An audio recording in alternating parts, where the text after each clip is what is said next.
আসসালামু আলাইকুম। Senior visa consultant Mohammad হৃদয় আছি আজকে আপনাদের সাথে।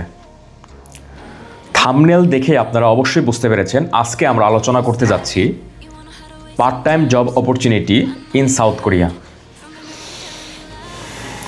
স্টুডেন্ট থাকা অবস্থায় আপনি কত ঘন্টা পার্ট টাইম জব করতে পারবেন?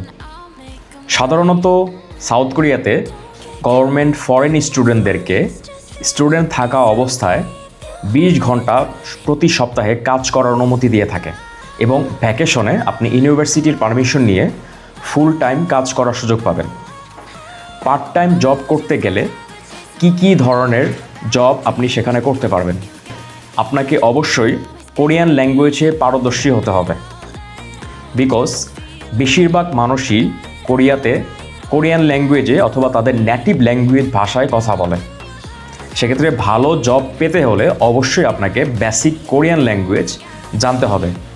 তো যারা এখনও কোরিয়াতে পৌঁছাননি তাদেরকে হাইলি রিকমেন্ডেশন করা থাকবে যে আপনারা যতটুকু সম্ভব কোরিয়ান ল্যাঙ্গুয়েজ বাংলাদেশ থেকে শিখে যাবেন, তাহলে আপনার সাউথ কোরিয়াতে গিয়ে যে কোনো জব পেতে সুবিধা হবে।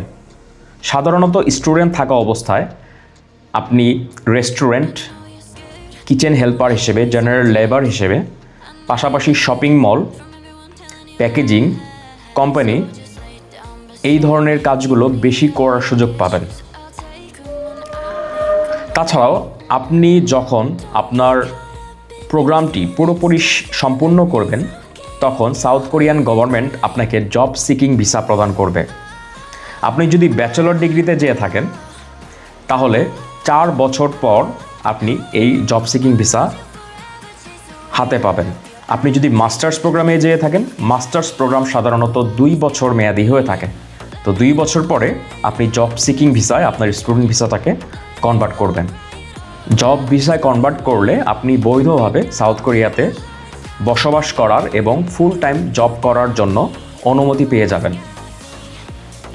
ফুল টাইম জব করে অনায়াসে আপনি সাউথ কোরিয়াতে 2025 সালে অন্ততপক্ষে 3 লক্ষ মিনিমাম মাসিক স্যালারি পেয়ে থাকবেন।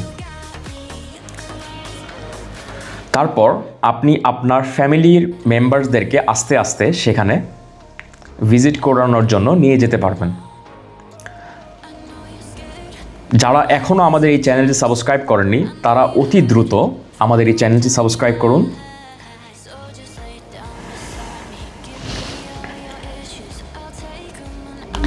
পরবর্তী ভিডিওটিতে আমরা অতি গুরুত্বপূর্ণ একটি টপিক নিয়ে আলোচনা করতে যাচ্ছি। যারা এই ভিডিওটি এখনও লাইক, কমেন্ট, শেয়ার করেননি তারা বেশি বেশি লাইক, কমেন্ট এবং শেয়ার করুন। আপনাদের ফ্রেন্ডদেরকেও বেশি বেশি লাইক, কমেন্ট, শেয়ার করার জন্য বলবেন প্লিজ।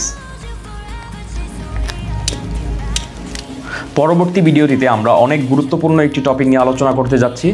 ভিডিওটি যারা এখনও লাইক, কমেন্ট, শেয়ার করেননি তারা দয়া করে লাইক, কমেন্ট, শেয়ার বেশি বেশি করবেন। সবাই নিরাপদে থাকবেন, নিরাপদে রাখবেন এই প্রত্যাশা করে আমি বিদায় নিচ্ছি। আসসালামু আলাইকুম।